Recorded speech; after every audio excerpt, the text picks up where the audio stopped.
What if I told you that there's more to habits than meet the eye? Beyond the common understanding of repetitive, unconscious actions, habits really hold the key to unlocking your success, unlocking your happiness, unlocking your health. We're going to go on a transformative journey that unravels the fascinating science behind habits, how they can help you or hurt you, and more importantly, what you can do to leverage them to redesign every aspect of your life.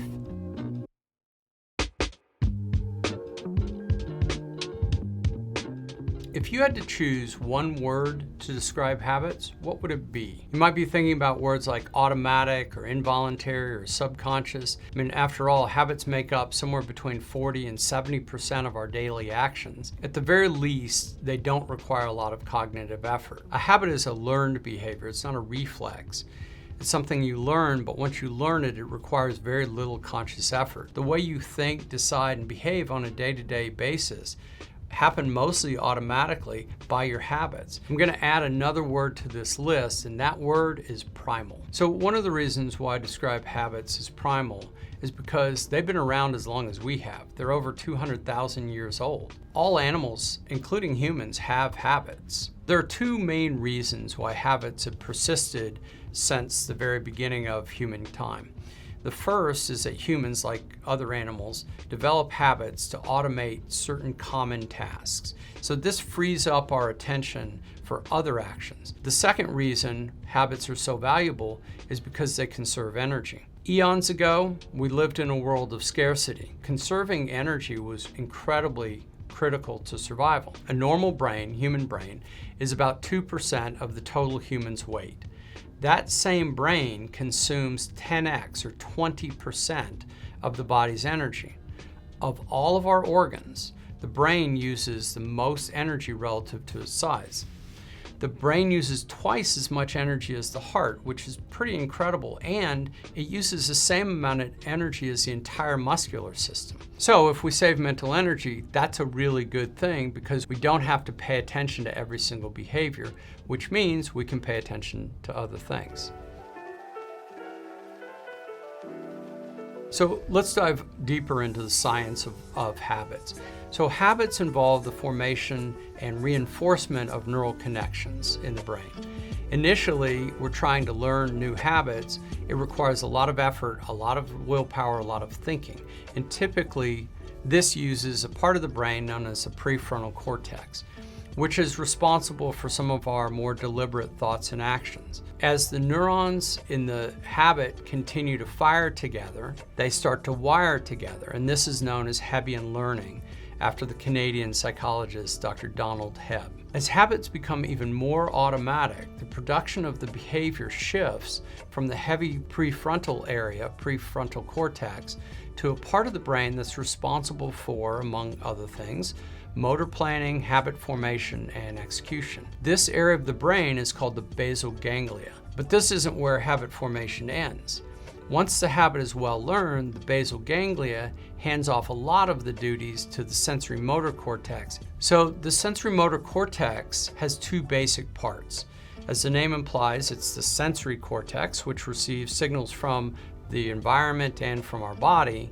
And then there's the motor cortex, which is responsible for planning and sending out commands to execute voluntary movement. The point to all this is that habit formation goes from really effortful cognitive process where you have to think about everything to something that's almost a stimulus-response relationship. We get some cue from our environment and we automatically respond to it. In the beginning of forming habits, it's a pretty complicated and effortful cognitive process. This isn't the only reason why starting new habits is difficult. One of them is around the reward system that's associated with these behaviors. The thing about it is, knowing a little bit about the science, we can hack the habit cycle and the dopamine reward system that creates good habits. So the habit cycle has three basic steps. Stimulus, you'll hear this called cue sometimes, response, and reward. This last step, reward, That's the one that's missed by a lot of people, but it's something that's incredibly important. A stimulus, sometimes called a cue, is anything that captures our attention. For example, an alarm going off in the morning can capture our attention. The response is what we do as a result of that stimulus. In the case of the alarm going off in the morning, we may either get out of bed and turn off the alarm, or we may hit the snooze and stay in bed. And then finally, the reward is what we get as a result of this new habit or this behavior that we're trying to create. So the problem is that we need to figure out a way to hack the system, or we're going to default to a lot of bad habits because they just happen easier. Here's a few suggestions. The first suggestion that I have is something that came from James Clear. So what Clear suggested is that when you're starting a good habit, you fill a jar with 2 different colors of marbles. So I'm going to say 100 marbles just to make the math easy here.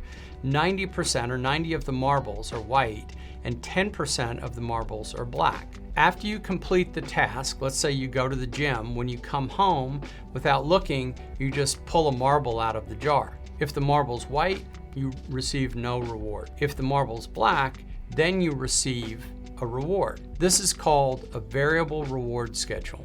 And it turns out it's highly effective in motivating people. I like James Clear's idea because it creates a potential immediate reward right after the delayed reward. But with this said, I have a small revision for it. Based on the challenge point framework, which we've got videos about if you're interested, I would suggest more like a 70-30 split, with 70% being marbles that are white and 30% being marbles that are black. This split provides a higher success rate, and that's really necessary for motivation, especially early on in performance. That'll help you stay motivated because you've got a better chance of getting a reward. So, suggestion 2. Set clear and specific objectives and goals. Identify the results you want, and then develop a habit to support that result. So, for example, if you want to achieve a higher level of fitness, a goal for your first month may be to walk a certain distance 3 times a week. In the next month, you add some light jogging and so on and so on.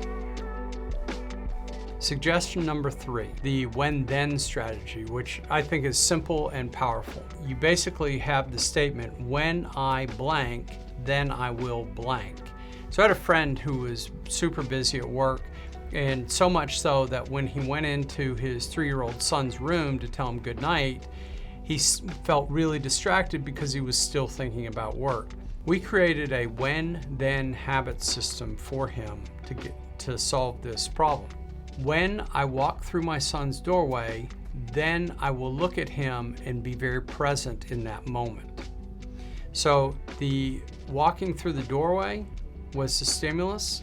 The response was looking at his son and being very present, and the reward was spending quality time with his son. Last suggestion, number 4, a study by Philippa Lally and colleagues at the University College of London. And she found that when people attempted to form a new habit by habit stacking, which is linking a new behavior to an existing one, the success rate increased by 91%. So habit stacking is adding a new behavior to an existing habit. For example, if you want to floss more often or start flossing, put the floss right next to your toothbrush. Flossing will stack with brushing your teeth, which hopefully you already do. So finally, we come to bad habits, and specifically breaking bad habits.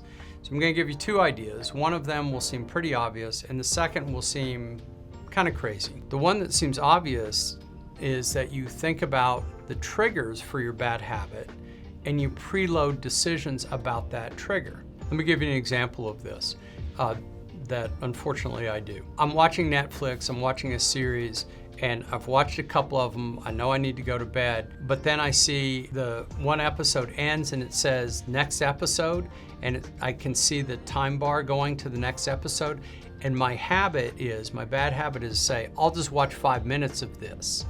And then I end up watching the whole episode. So the trigger here is that bar saying next episode. My response was to lay there on the couch and watch the next episode. In this case, you could take the trigger and I could, before I ever start watching Netflix, I can say, when this trigger comes up, then I will go get a glass of water. And just that is taking the same trigger with a different response to it. And there actually turns out to be a reward. In that case, it's a glass of water. Now, the one that's a little bit more crazy, a little bit more counterintuitive way to break a bad habit.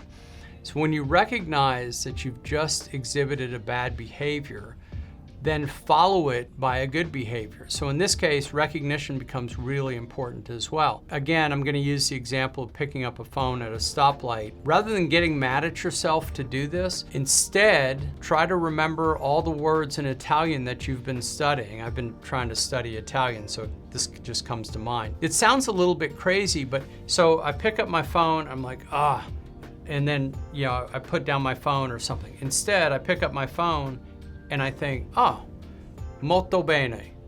And I continue on with this, okay? So what happens eventually is that good habit starts to override the bad habit. And I won't even have to pick up my phone anymore. I'll just now think about my phone, start practicing Italian, and then eventually I don't even need to think about the phone. Not only does the new good habit disrupt the timing of the bad habit, it also shakes up the neural circuits around the bad habit.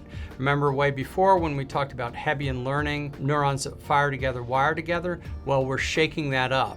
And this allows you to replace the bad habit with a good habit. When it comes to habits, we vote with our action, as James Clear and others have said. A cool part about this is that we get to vote as often as we want. One of the ways you can do this is by asking a really simple question. Let's say you want to be more fit, the example we've used several times here. You can ask the question when you have just a few minutes. If I have 5 minutes as a fit person, what can I do to be my best version of that fit person? The answer probably isn't to grab your phone and flip through TikTok. Maybe the answer is to do 5 push-ups. I'm working on a book right now, and the question I ask myself as a writer is, what can I do in these next 5 minutes to be my best version of a writer? The answer may be to sit down and write out a couple of sentences or outline a section that I'm working on. The sentence or the outline, it's inspirational for me. The point is that doing 5 push-ups or writing 2 lines by themselves don't make a big change, but they're votes in the direction I want to go.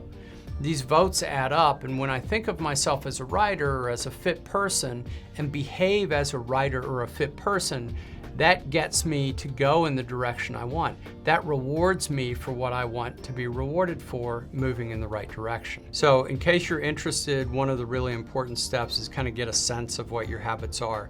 And so for that, we've got a habit inventory that you can download. It's a really simple process, but I think it'll be really helpful. If you have comments, please put those in the comments section for us. Let us know what works for you.